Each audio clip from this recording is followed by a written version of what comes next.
Euzu billahi mineşşeytanirracim. Bismillahirrahmanirrahim. Ya eyyühellezine amenu kunu kavvamina bil kıst. Sadakallahul aliyyul azim.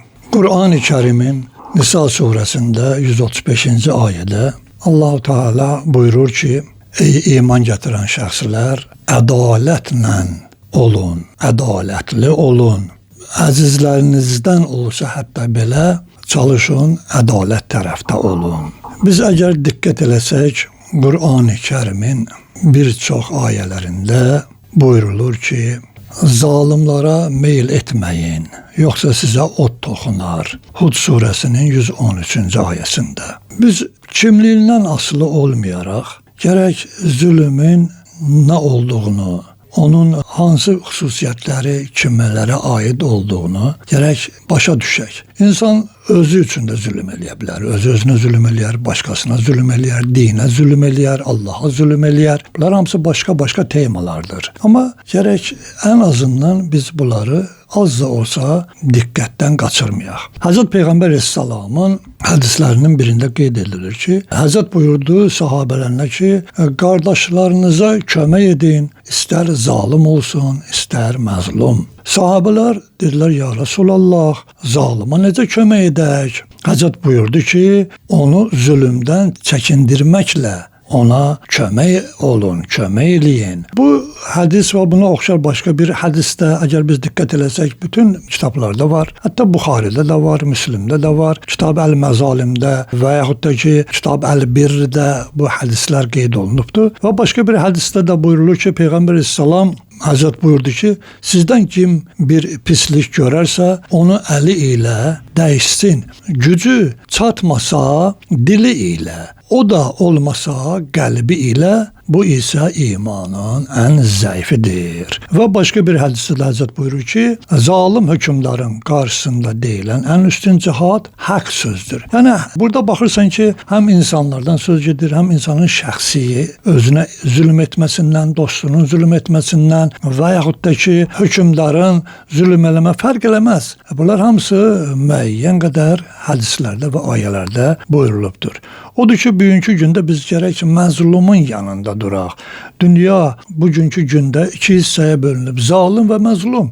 Məzlum müsəlman aləmidir, İslam dünyasıdır. Zalim isə Siyonist və Amerika və onun arxasında duran qüvvələrdir. Bunların da haqqında kim hər nə söz desə, gərək çəkinməsin. Çünki qorxaq insan bu şeyləri çatdırmasa, o boynundakı Allahın haqqını çatdırmayıbdır. Bunu diqqətə almalıdır ki, hər bir müsəlman, istər ruhanisi olsun, istər qeyri-ruhani olsun, gərək Allah həmişə məzlumların yanındadır deyərək, özü də elə o məzlumlardandır ki, gərək məzlumların haqqın müdafiə eləsin, difa eləsin. Necə ki, bugünkü gündə fərq eləməz. İstər bizə olsun, istər bizim xalqımıza olsun, istər digər xalqlara olsun, fərq eləməz. Mən təxminən yadıma gəlir bir 30-35 il bundan qabaq Qüds məscidində təxminən 80-a yaxın oruc ağızlı müsəlmanı İsrail əskərləri 3 nəfər girdi, hamısını şəhid elədi. Oruc Ramazan ayında. Heç bir kəsdən də xəbər çıxmadı, səs də çıxmadı. Bütün xarici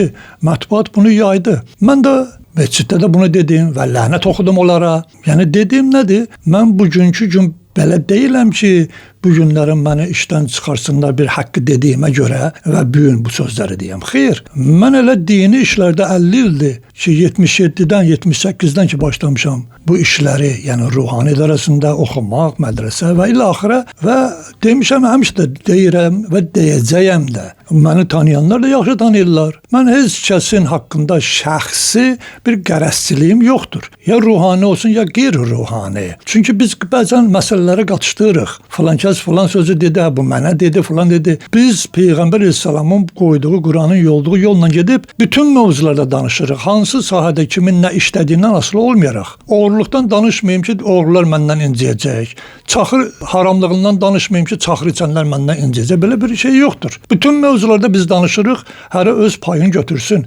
Amma bizim adımızdan onu kimsə götürüb artıq özünün istəyinə uyğun verməsi bu heç də yaxşı və düzgün iş deyil. Mən bu yaxınlarda bəli, o sözləri ki demişəm və sözümdə də varam və həmişə də o sözlər məndən başqa bir şəkildə harda səhv görsəm deyəcəm və təkrar olunacaqdır. Amma belə deyək, bəzi ruhani qardaşlarımız var. Onlar mənim qardaşlarımdır, dostlarımdır. Amma biz qardaşla dostluğu gətirib İslami hökmlərə şamil eləməyək. Dediyim sözlər hamıya aiddir. Mənə də aiddir, ruhanisinə də aiddir, qeyri-ruhaniyə də aiddir, möminə də aiddir. Tək elə ruhanilərin vəzifəsi deyil ki, haqqı demək. Elə möminlərin də vəzifəsidir ki, haqqı desin, haqqı müdafiə eləsin. İndi elə yeri gəlmişkən deyim. Mənim TikTokda və sosial mətbuatın bəzi yerlərində görsən ki, çıxışlarımı götürürlər əziz möminlər. Öz, belə deyək, xoşlamadığı ya xoşu gəlmədiyi kiməsə ora onun şəklini verib mənim sözlərimi gətirib onlara şamil eləyirlər. Bu düzgün deyil və mən buna icazə vermirəm. Və əziz möminlər də bilsinlər ki, mənim öz səhifəm var. Mənim səhifəmdə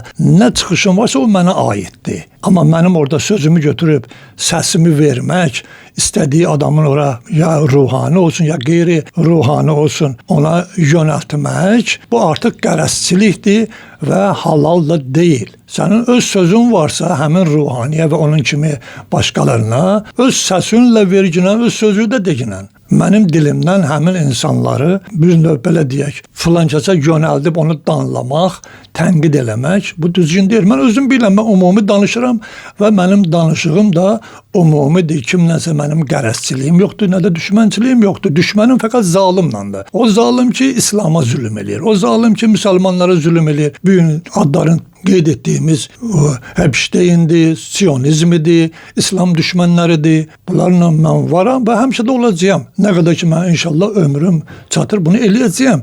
Heç kəsin də heç bir hədə qorxusu mənim üçün heç bir təsiri yoxdur, heç bir şey deyil və onsuz da mən həmişə bu cürə moizələrim, çıxışlarım, sözlərimlə də müəyyən insanlar, müəyyən yerlərin, necə deyərlər, özümə qarşı olan məsələlərin görmüşəm, tənqidlərini görmüşəm və həmçinin mənə qarşı hədə qorxularını da görmüşəm. Mən bunları indi demirəm. Amma gəl onu bilin ki, mən elə İslamı təbliğatı indi yox, elə 40-50 ildir. İndi Allah'a şükür müəyyən TikTok falan vasitələr var deyənə siz eşidirsiniz. Amma mən bütün həyatı boyu bu cür olmuşam. Mənim səhifim varsa, mənim də səhifimi deyin. Yəni dediyim budur ki, əziz möminlər, o kadrlar ki qoyublar, mənim adımdan danışıq kadrlar ki, orada şəkillər qoyubdur. Bəzi ruhanilər ki, onların bəziləri də məndən çox yaxın dostdur. Onları xahiş edirəm, oradan çıxartsın. Çıxartmayan şəxs İslam qanunu pozubdur ki, mən onu halal eləmirəm. Allah and verirəm İzzət-i Cəlalına, Əhl-i Beyt məktəbində bizləri sabit qədəm eləsin.